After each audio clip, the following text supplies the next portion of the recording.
Life is a juggling act.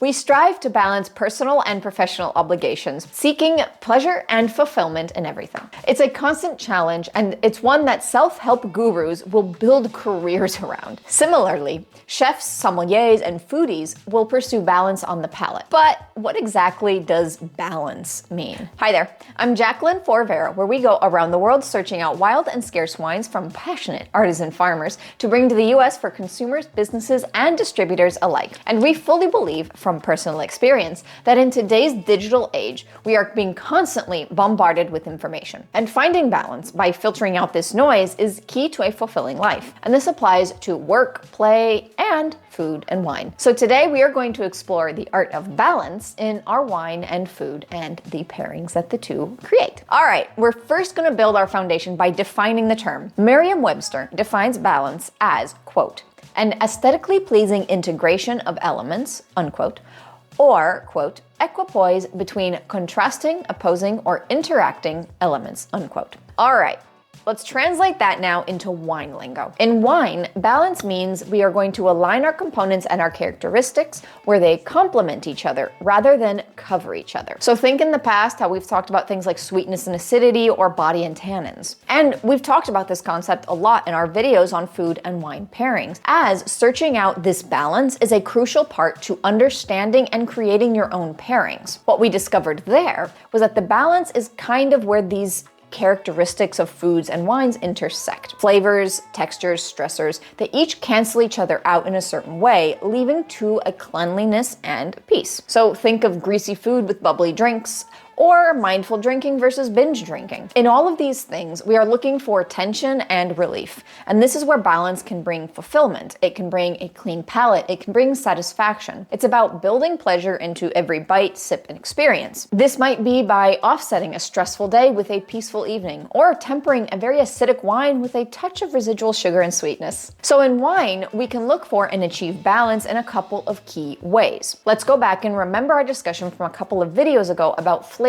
in wine. If you remember from there, our sense of smell, taste, and mouthfeel are all interconnected. Taste buds will detect textures, while aromas will travel to our sinuses, and these will combine to create flavor. Remember when your parents would pinch your nose to mask bad flavors?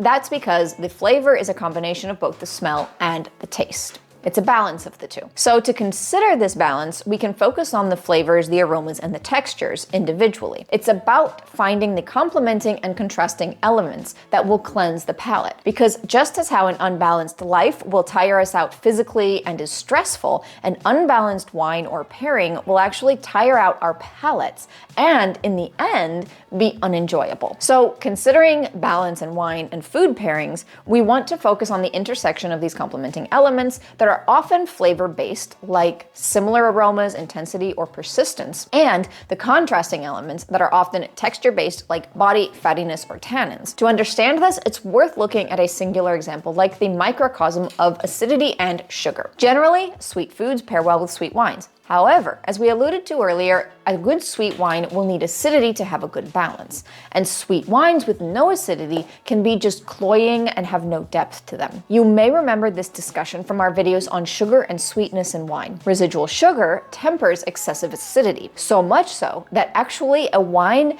can have more sugar than a Coca-Cola and still not taste overly sweet. This is thanks to the way sugar and acidity balance and temper each other. This is about mixing and matching to create just right. So this means that balance is where food, wine, and life all intersect. It's about adding something to turn too much into just right. Without the bad, without the too much, we can't appreciate the good or the just right. Without stress, we can't appreciate peace. Without acidity, sugar is too much. But without sugar, acidity is too much. And without balance, life is too much. Now, are you ready to explore balance in wine? First, be sure to subscribe to the Vero newsletter on verovino.com to be notified whenever new articles like the one this video complements are released on the Vero blog. Second, head over to the Vero shop, always on verovino.com, to start discovering farm-to-glass authentic wines that can be shipped right to your door. You can also contact us for wholesale pricing if you are a business or a distributor looking to expand your balanced wine portfolio. So thank you for joining me today. If you enjoyed this video, please leave a like below and be sure to subscribe for more content like this. I will leave you with this video here to continue your wine journey.